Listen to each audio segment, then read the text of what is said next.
Tumeagizwa na mkuu wa kijiji hiki ndani ya masaa mawili mwanao asionekane. Na hili si ombi bali ni lazima.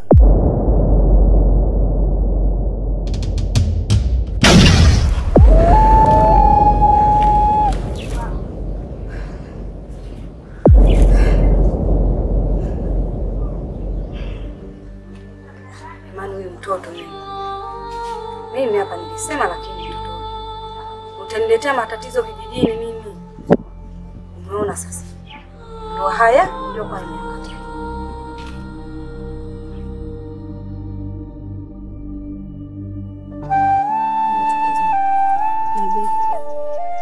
Mbona umechelewa? Kuna kazi nilikuwa namalizia. Siko sawa tu. Hapo sawa? Vipi, kuna shida yoyote? Wewe acha tu. Yaani jana baada ya kumaliza mzunguko yangu nikarudi nyumbani. Nirudi nyumbani dada pale. Dada msalimia. Akaniambia kwamba alikutana na yule kwa kijiji yule. Unamjua? Wewe yule dogo ambaye tumekutana naye pale nikampiga piga yule? Huyo. Kwa hiyo amelopoka nini tena? Baada ya kukutana naye akamwambia kwamba aje kunionya mimi, niache kufuatana na wewe, yaani sio na mazoea na wewe. Kwa nini? Mimi hapo sijui sasa, anadai kwamba nyinyi sijui mna ugomvi sijui, kaambia nisiingie kwenye vita ambayo haihusu. Ina maana ugomvi upi? Au swala lako la kutaka mimi nimpe heshima yake? Au kutaka mimi nimwamkie ndo ugomvi wake? Alafu unajua kuna vitu vingine, sijui ni tamaduni, sijui ni vitu gani. Kwa hiyo dogo ana nini? Sasa nisikize Janet. Yaani wewe usifanye kitu chochote tofauti na kitu ninachokuagiza mimi. Usisubutu hata siku moja kumpa heshima au kumwamkia. Kama ulikuwa unafanya hivyo vitu, sasa hivi sitakufanya. Sawa? Hivi kiakili tu inakujaje ni kwamba mtu mzima kama tena nilishangaa hata mama yangu mzazi anaenda kumwamkia mtoto mdogo kama yule. Sasa wewe jiamini kwa nini? Sawa?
Shanda kwa jeuri.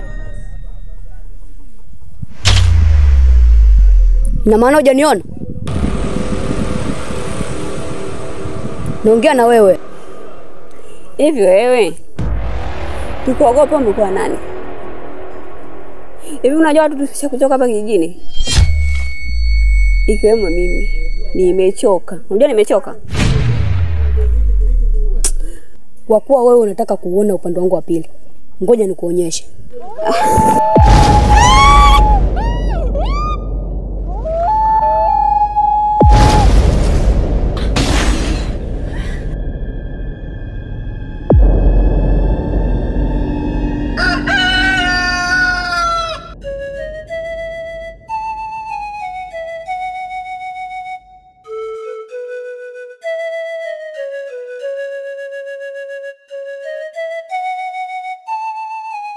Naam, karibu. Binamu yangu. Vipi za siku nyingi? Poa. Kama kawaida. Karibu. Asante.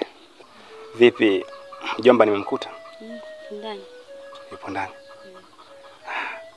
Naomba uniitie.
Janet mdogo wangu.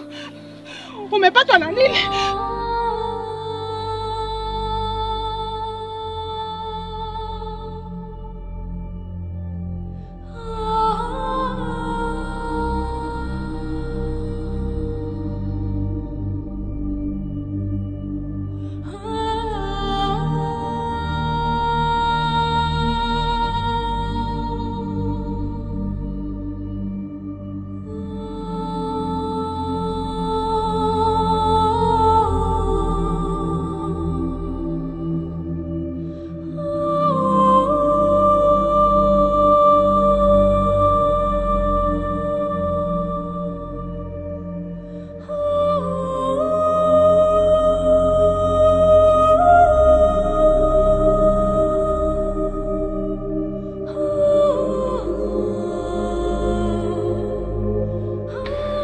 Vipi za siku nyingi mjomba? Mjomba, mimi nashukuru Mungu.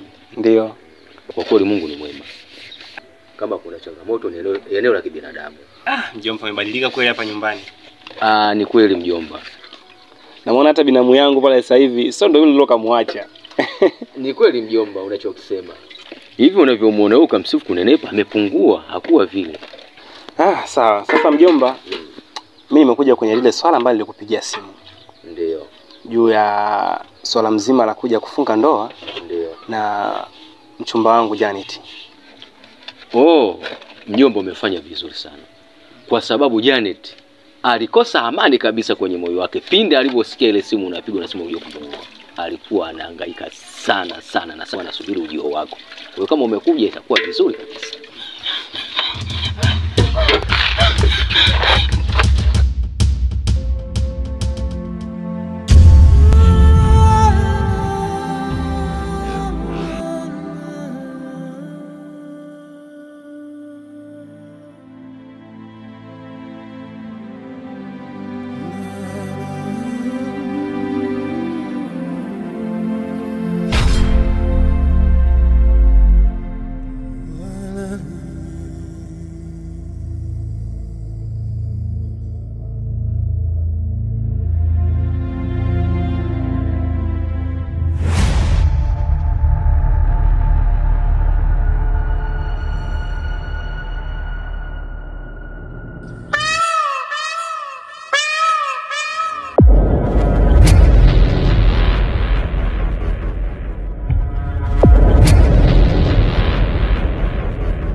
wako baba anaita. Si dada yako? Ndio. Hey, halo. Halo baba. Baba, Janet amepotea. Unasema?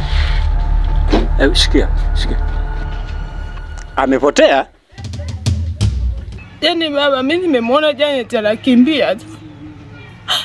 Anakuja nyumbani na kunyoshia kidole juu. Mbona unanichanganya afu sikuelewi? Amepotea vipi? Nani? Tulia kwanza. Asa kitu ambacho alikuwa ananionyesha mimi sikuwa nakiona. Ghafla tu Janet akazimia.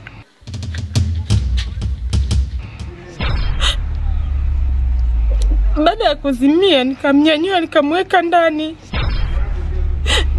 Nikabugaza mlango nikakimbia kuomba msaada. Nilipotoka huko nafika nyumbani. Naingia ndani Janet simkuti baba. Hata sikuelewi, yani siwezi kukuelewa kirahisi namna hivyo. Mimi sijui baba.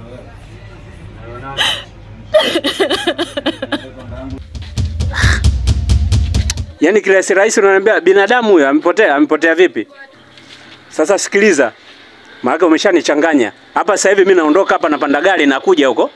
Na nitakapofika huko nakwambia huyo Janet nataka nimkute hapo kwako. Sawa baba. Ampotea anapoteaje binadamu kirahisi rahisi na mneno? Baba, kuna shida gani? Ila sisahau kufuatana na kaka. Niliwaambieni mtoke huko kijijini mkakae mjini, mkang'ang'ania. Sasa unaona hayo matatizo yanayowakuta. Sawa. Vipi baba? Nilikuwa naongea na dada yako Zuu. Mdogo wako Janet wanadai kwamba amepotea. Nini?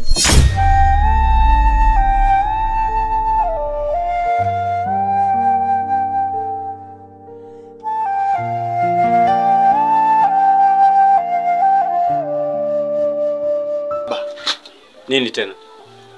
Sikiliza we mtoto wa kiume. Chukua laptop tuingie ndani tujiandae tuondoke.